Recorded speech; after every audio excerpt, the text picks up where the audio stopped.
morning mga bay, today's video. So magluluto tayo ng kalabasa, tapos talong, spinach.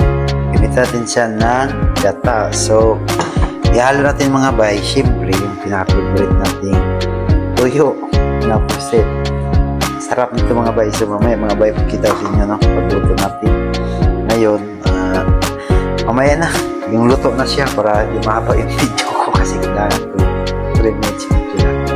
Ayun mga bay, thank you. Mamaya so mga bay, ito pala yung gamit ko mga bay: aktsal, sibuyas, bawang, kamatis, at saka sibuyas dahunan. So yung mga bay, so lalagay natin dito ngayon kahit ng kawali. So we will see later how I cook. Okay, so ayan na mga bay nun, lagay ko na mga bay. Ito yung mga Bisaya style mga bay. Yan, ito na yan.